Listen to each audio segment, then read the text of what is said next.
you. No, I didn't in the car. No, yeah. Get out of here, you mother. No. Yeah, that guy felt super comfortable doing that, and he wasn't the only one.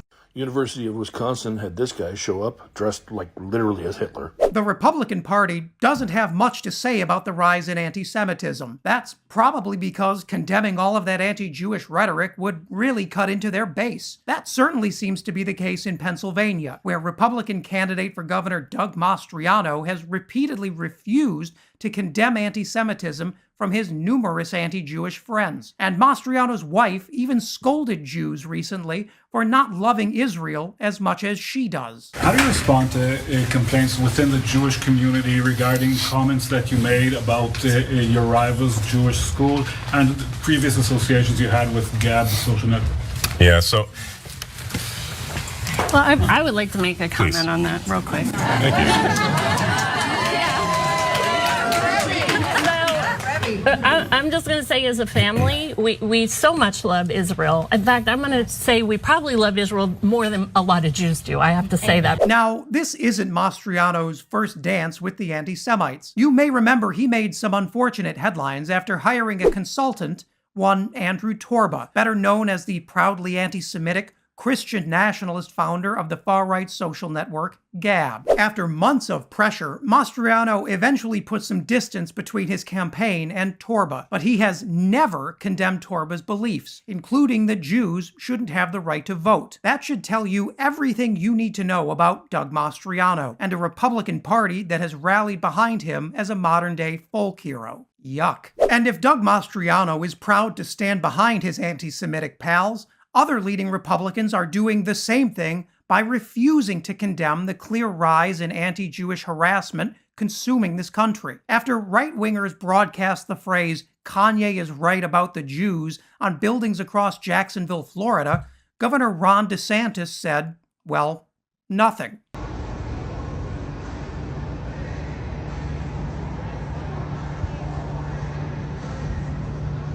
You know, I don't think they could have picked a font that makes them look more like clowns if they had tried. But they projected that in several locations, including the football stadium, where Florida's Governor Ron DeSantis was in attendance. Do you think he came out the next morning to condemn that?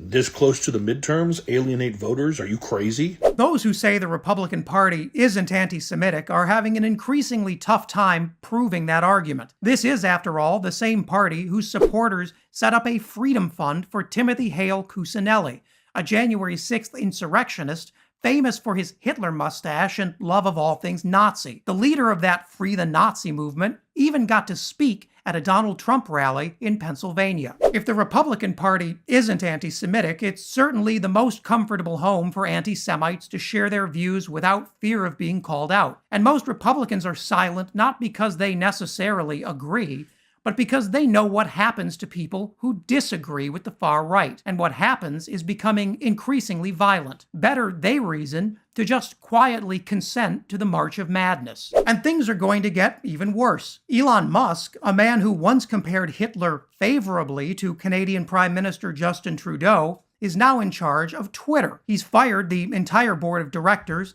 and appointed himself sole controlling director of the company. He's also firing anyone who disagrees with his plans. As Kanye might say, no one man should have all that power. But as long as we're talking about Elon's Twitter, it has seen a 500% increase in posting of the N slur since he took over. And like this morning I made a post, and the very first response was this chuckle with his little list of Jewish people that work in media. With Musk's new plan to sell verified blue checks to anyone willing to pay $240 a year, Twitter is facing a new era where far-right neo-Nazis can carry the same perceived legitimacy as the New York Times, and where the sole leader of Twitter considers their targeted attacks on Jews to be just another form of fun political speech. And just wait until Musk invites his friends Kanye and Donald Trump back. Another Republican has been caught in a racist scandal, and this one is really, really bad. A Ron DeSantis appointee has just resigned after photos emerged of him wearing a Triple K outfit. DeSantis appointed him to run Florida's only predominantly black county. And as you can see, this is the guy in the photo, and it's as clear as day. I mean, that is absolutely disgusting, but as I said, thankfully he resigned. But you would think that Ron DeSantis would do stronger background checks on his appointees, especially for people in such important positions.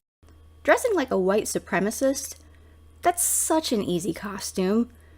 Many times it's just street clothes or a suit. But everybody knows the number one warning many government employees should but don't heed is that all of your skeletons will surface sooner or later. Likely sooner. Jeffrey Moore, a Republican Gadsden County, Florida commissioner, forgot about his KKK costume photo, and those things are usually a reflection of a person's character. Even worse, Ron DeSantis was the one vouching for this guy. You know, Ron DeSantis, the guy who did this. A Texas sheriff has opened an investigation into how 48 Venezuelan migrants, legal, were flown from his state to Martha's Vineyard, Massachusetts. He says they were taken there under false pretenses, exploited, and hoodwinked, in his words.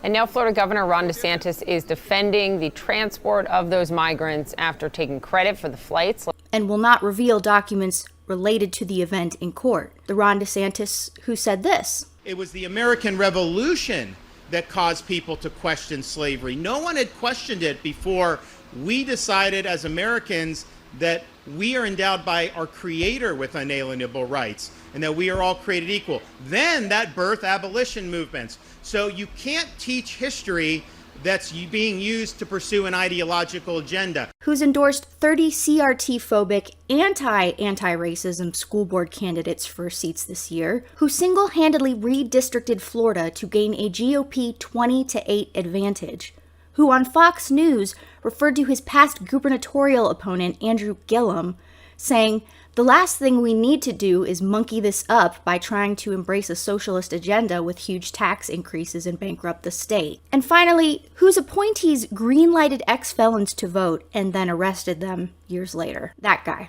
And Jeffrey Moore, shortly after the photo's public exposure, resigned from his seat that presides over Florida's only majority African American populace.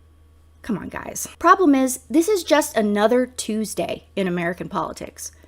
This scandal that will likely get overlooked by Republican supporters is not uncommon in the GOP. Doug Mastriano, Pennsylvania gubernatorial candidate, breached Capitol Police lines on January 6th and chose a Confederate uniform over any other military outfit for his 2017 faculty photo. Herschel Walker and his domestic abuse and child negligence that he blames black men for doing. Hello? Ryan Zinke, a Trump administration resignee due to 18 ethics violations and now a U.S. House candidate. And there are more, but shouldn't this be enough?